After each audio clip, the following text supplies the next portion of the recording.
Hello and welcome to What Culture MMA. I'm Joe Hendry, and wasn't 2016 a crazy year for mixed martial arts, specifically the UFC? Because the company was sold for $4.2 billion. One of the voices of the company, Mike Goldberg, leaves. Michael Bisping finally wins a world championship. Cody Garbrandt goes from being completely unranked to the champion. Brock Lesnar returns. It was the year where anything could happen.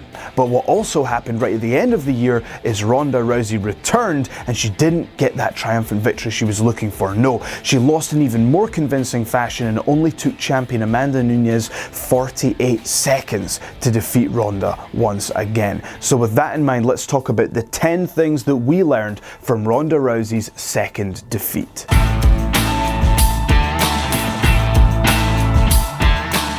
Number 10, women's MMA has evolved. In the time between the two losses when Ronda's been away, I think it's fair to say that the women's division has evolved so much. I mean, Ronda was defeating challengers left, right and centre. It can be argued that it was in the midst of a forming division. And some people argue that whilst Ronda Rousey has amazing grappling skills, that alone just isn't quite enough to overcome the elite level of striking that the division has now reached. Number 9, the world hates Coach Edmund. Coach Edmund has taken a brunt of the flack for Ronda's defeat, and he has had criticism from the likes of Ronda's mother, but also in the media. We've heard it from Chael Sonnen, Brendan Schaub, Matt Serra. It's been discussed at length that perhaps Coach Edmund isn't the right person to train Ronda Rousey. We've also seen mixed results when Travis Brown has switched over to be trained by Edmund as well, and many have questioned the credentials of Edmund when it comes to striking and how much he knows about this art form. People have questioned the notion that Ronda is going to be able to strike with elite level strikers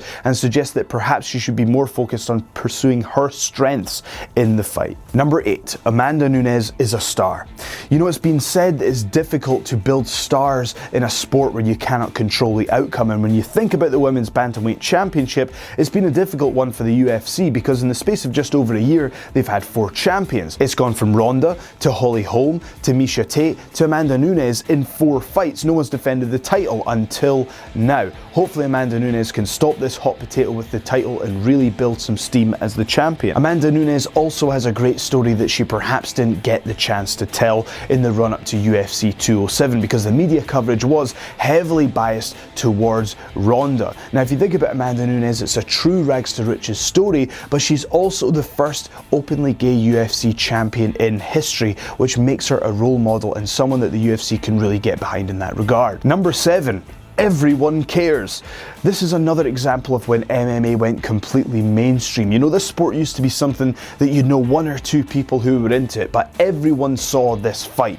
And perhaps it's because of the length of the fight, it was 48 seconds, but because of that, it gets shared all over social media and everyone saw it, everyone had an opinion on it. This was a true demonstration that MMA has broken into the mainstream. Number 6, the internet is a nasty place. You know, perhaps it's fair to say that the media built Ronda into the brand that she was, but didn't they just love to tear her down as well? Not only that, you had everyone with a Twitter handle and celebrities dragging Ronda down after it as well, with Justin Bieber making fun of the fact that she got knocked out and Michael Rappaport saying that she's not a fighter because she can't take a punch. Now, it's fair to say that Ronda wasn't the most respectful to her opponents and the people that she beat in the past, so perhaps she does have to accept some of the flack that's coming her way, but it's difficult to listen to Michael Rappaport talk about what it takes to be a fighter. Number 5, Ronda worked hard for this camp. Now, we didn't get to see the fruits of her labour in the very short fight, but you could see from just looking at Ronda that she was in perhaps the best shape of her entire life, and many felt that this was a focused Ronda Rousey who was coming back to reclaim the title that was hers. It was an incredibly secretive camp, and one of her training partners, Shayna Baszler, had to sign a non-disclosure agreement to make sure that she wouldn't say anything about the training methods that were employed. As we say, she didn't get to showcase her skills, but we could see that the hard work was put in there. Number 4, ring rust is real. What we saw at UFC 207 was a Ronda Rousey that was different to every other time we'd seen her. Usually we see her with absolute confidence, going in and taking what's hers, pushing forward, confidence. But this time we saw Ronda Rousey that wasn't really able to relax and settle into the situation and be confident with what she was doing. And perhaps it might have been overthinking about the Holly Holm loss, or it could have been the 411 days away from the octagon. It's hard to pinpoint, but what we will say is that amount of time away from fighting is probably not a good thing at the elite level, especially when you've got someone like Amanda Nunes, who's just fought at UFC 200 and took minimal damage. Number 3. Ronda Rousey is still a pay-per-view draw. Now, there aren't that many events that can exceed the 1 million buy barrier, but it does happen. In 2015 we had 2 events, and in 2016 we were lucky enough to have 5 of them. This was one of them, proving that despite our loss to Holly Holm, people still wanted to see what was going to happen when Ronda Rousey made her return. The big question is, will people pay for it again in future? We're not sure at this time, but what we can say right now is that Ronda's marketability doesn't seem to have been hurt when it comes to MMA because of her previous loss. Let's see how it happens if she comes back again. Number 2. Dana White has Ronda Rousey's back. As we mentioned before, the media built Ronda up and loved to tear her down, but one person that's had her back is Dana White, because Dana White went on record before saying that there would never be a women's division in the UFC, but Ronda Rousey managed to convince him otherwise. That's how important she is to the state of women's MMA, and Dana White certainly hasn't forgotten that. In fact, here's a quote from Dana White in which he spoke to her after the fight for 45 minutes, saying he returned with blood, tears and boogers all over his jacket. But here's the quote.